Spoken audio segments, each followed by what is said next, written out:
I want to bring up our next panel. Please come on up. We have Ying moderating, Alex, John, and Pachoman, who I had an interview with recently, and Latinverse.co is very cool. Looking forward to having him share a bit about that. All right, have a wonderful time. Thanks so much, Ian. Oh my God, we made it.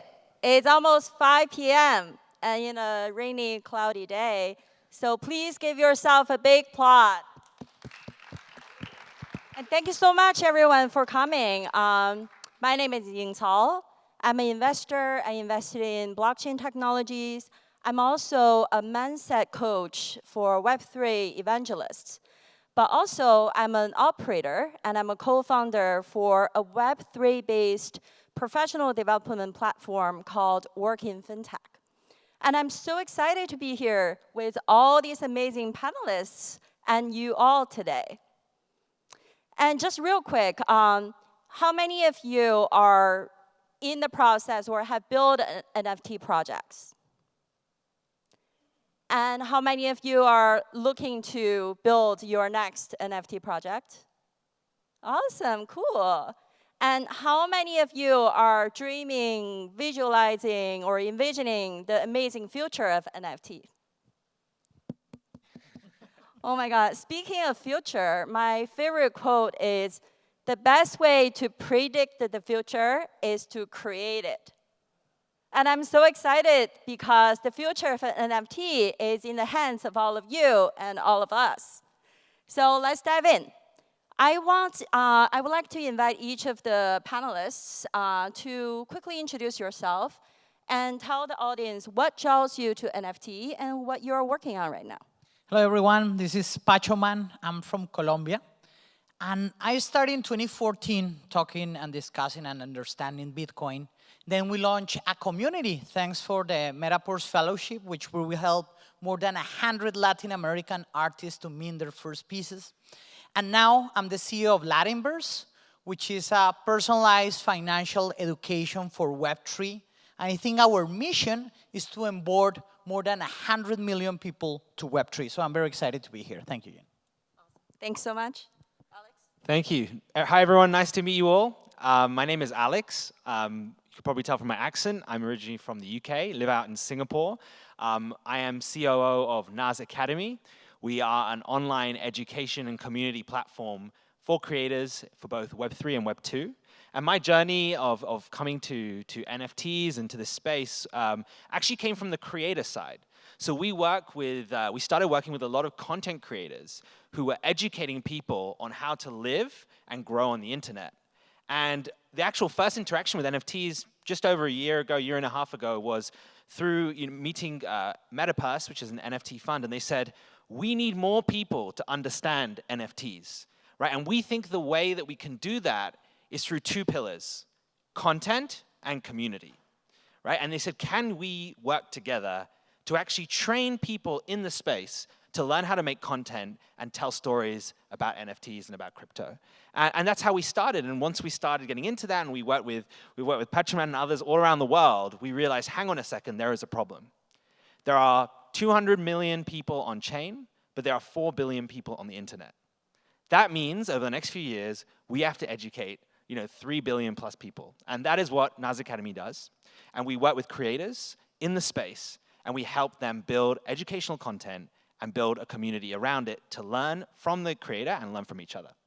So that's a little bit about us, and really excited to be here. Thank you. Yes. Hi, everyone. I'm John Parise. I'm one of the co-founders of Gig Labs. We are a technology company that supports brands in bringing their projects, their NFT projects to life. So we've worked with major brands like YouTube, American Airlines.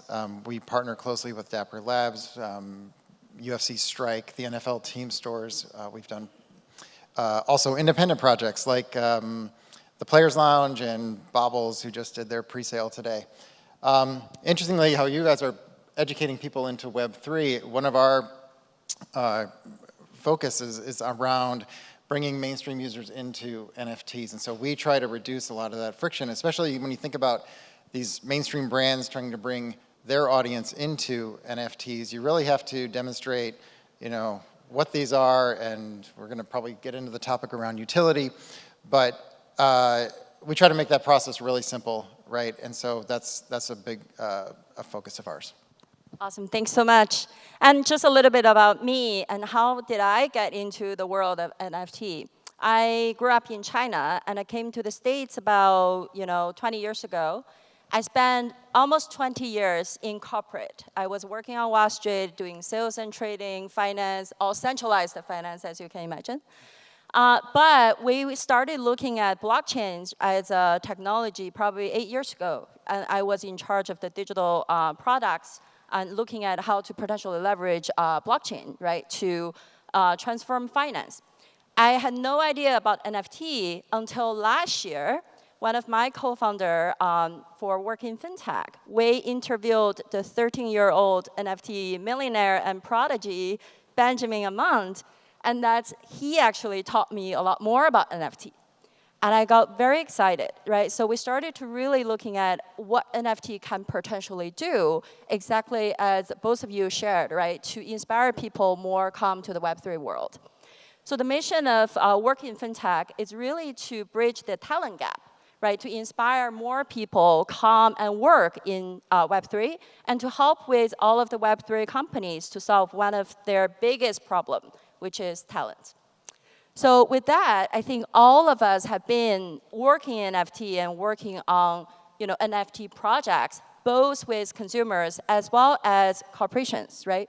So can each of you share a little bit of what are your lessons learned so far? And what do you think is the state of the NFT market?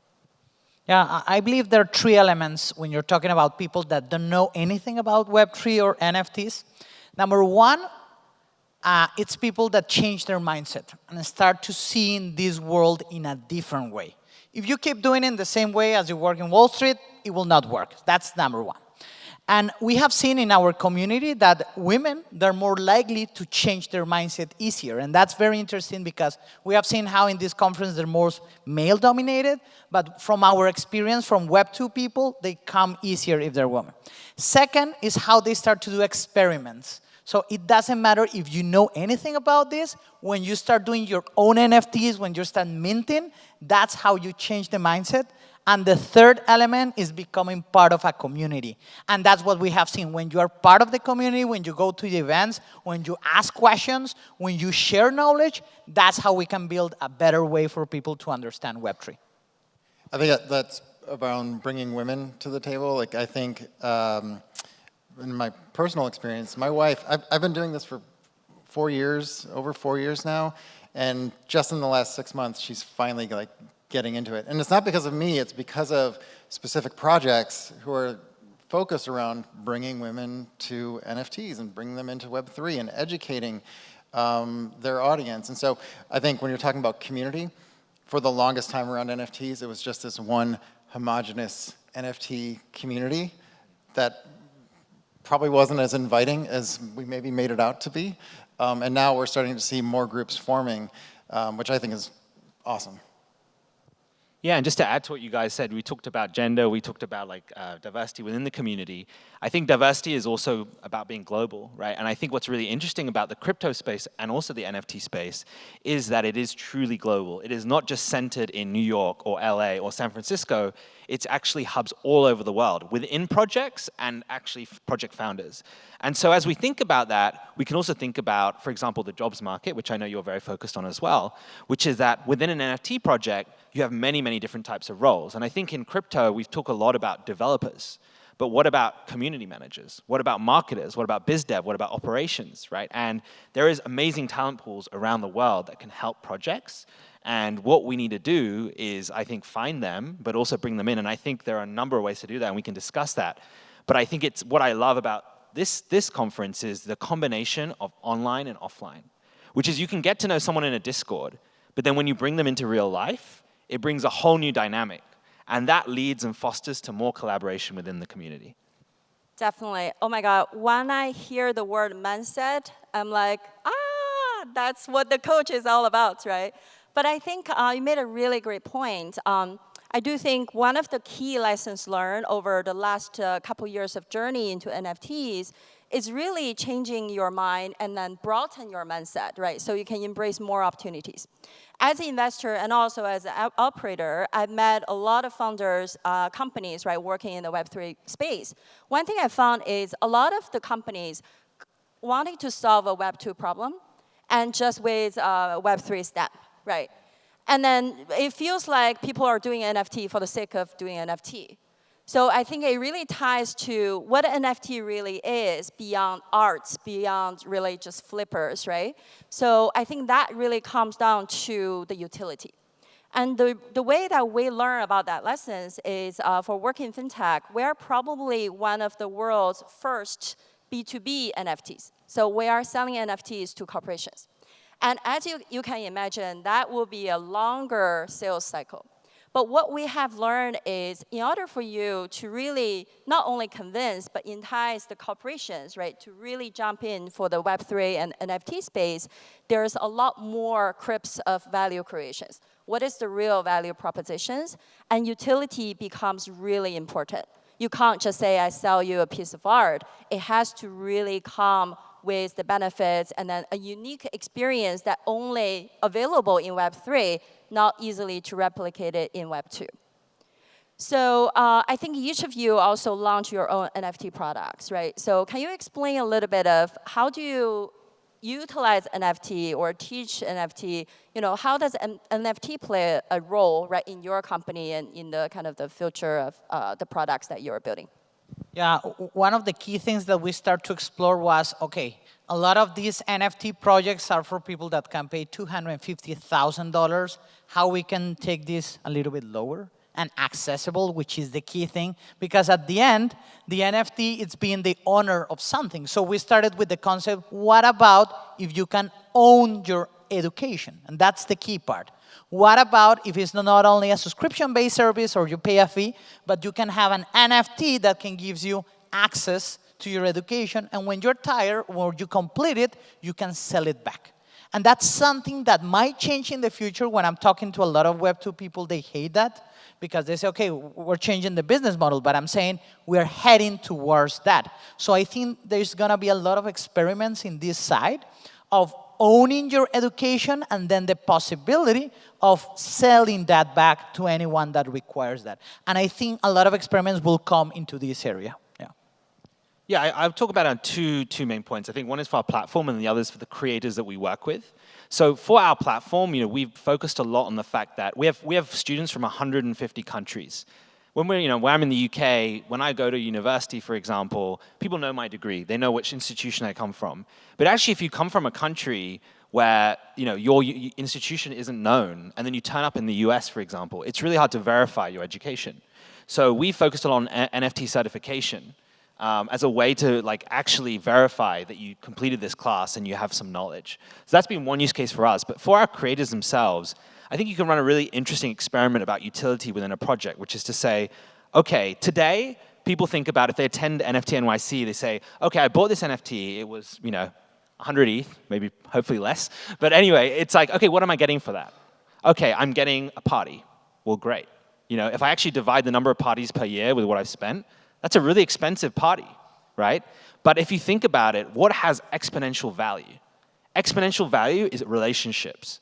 When I go to university, right, do I remember the degree that I took, or do I remember the network that I built, right? The friendships that I made, the collaborations that I can do. And interestingly, that increases exponentially over time. The person that I went to college with now works at a bank, right? And I can do a partnership with that person at a bank. Or now has founded a company, and maybe I can go and work with them, right? Or they're a VC. So I think the true utility in projects is actually the friendships, the network, the people that you build, you meet. And if that is an understanding that project founders think about, then I think that they would actually index even more on community experiences. So it's not just about putting people in a Discord. It's actually what you can build on top of that and around that and continue that journey in the future. That's such a powerful thing that I think you have to experience it, right? And that is almost impossible to explain to people what it is you're feeling and that emotion, because whenever we launch projects with brands, especially like mainstream brands, they've got products already, they've got customers. They're not starting as an NFT project. So they've got to convince people that you should own this NFT. And NFTs are incredibly misunderstood. And I think you come into an event like this, and I bet you if you asked everyone what an NFT is, you'd get, what did they say, 15,000 people are here? 15,000 different answers, or some variations, right? Just because it is something different, and most people people here get it, but most people outside of this event don't understand it. And so whenever we launch projects with new brands, their customers are always like, either one, they mock it, two, they right click and save, and they say, look, I got your NFT. You hear those kind of lazy arguments, but it is about getting the NFT in their hands first. Let them experience it. And then when you start adding in utility, it's not always just about like, buy this and get this, because brands can offer that. Buy this NFT, get 15% off. Buy this NFT, get early access to our next merch drop or something like that. It's about building on an experience, and I think that's what brands really need to focus on. That's what all projects need to focus on. But it's like what you said is really powerful. It's just you gotta experience it first. And I really love the word you use, experience, right? So our experience or lessons learned is we started working with corporations, unlike of many of the brands working directly with consumers first. And when we talk to almost all the top fintech and Web3 companies, two things are the CEOs or some of the chief people officers reflected back to us. Number one is they want talents. They have a lot of positions, they want to hire people. But the second one is they actually don't know how to pick the right talents because this market is so new. And you don't actually have a lot of credentials, have a lot of experience. So what they end up looking at, right, is your personality traits. Are you passionate? Are you reliable? Are you, really a go-getter, right? And then started projects without supervision or something like that. So that's actually a really good data sets, right, or insights for us to then go back and engage the consumer sector. So the way that we started experimenting, similar to the two of you mentioned, right, about leveraging NFT, is really to gamify the learning experience. It's rather than, I came through the traditional school system. I'm sure most of you do as well, right? And then I get a corporate job, get a paycheck, and my kids was like, this is so boring, right? I don't want it to live your life, right? So we started to really go back to the drawing board. What does the future of work really look like? I think the pandemic also helped to speed it up, the transition, because most of people can work remotely almost everywhere. And you don't have to have one job. You can have multiple jobs. You can work for multiple dolls, right? And collecting ethers as your salary. So that's also the trend that we noticed when we started to talk to young people as young as 13-year-old, or we started to talk to a lot of the college students and also people like me, right, who spent almost 20 years on Wall Street, but wanted to really pivot their career for the next or to embrace this big opportunity. And one thing we noticed is people don't know where to start. Because crypto is not as new as it was 4 years ago, and we always say, the industry is changing on an hourly and daily basis, right? So there is too much information out there. People just don't even know where to start. And speaking of mindset, a lot of people think they don't have the credentials, right? I've never worked. And one of the key elements there is that because there's so much content and so much FOMO, yes. I think that in the future, people need to understand more about risk management. Because we have seen so many NFT projects, crypto projects, and everyone will love it. And everyone wants to promote the project so you can buy that NFT. But no one is telling you that you should have proper risk management, understand your portfolio, and understand your positions. And with that, if we control our emotions, we will not be driven by FOMO, but by our goals. And I think that's one of the key areas we missed in this sector. Definitely. I really love what you have added, and apparently Ian has reminded me that our time is up. But you guys feel free to catch us off the stage if you have any questions or wanted to learn more. But before we wrap up, I want each one of the panelists to maybe share 1 or 2 sentences about what the future of NFT is and what's in your mind. Yeah, ownership and risk management. I agree. I think thinking deeply about community and about making personal relationships with your project. Yeah, and I just think there's opportunity and innovation, and that's what I'm excited for. It's constantly changing, and we're just going to see new, cool projects emerge. Awesome. And for us is gamification and tokenizations. And we're launching a new product that you can learn to earn. So learning is no longer a boring thing. It can actually help you access job opportunities in the Web3 space. Thank you. Let's give our panel Thank a round of applause. Thank you so much.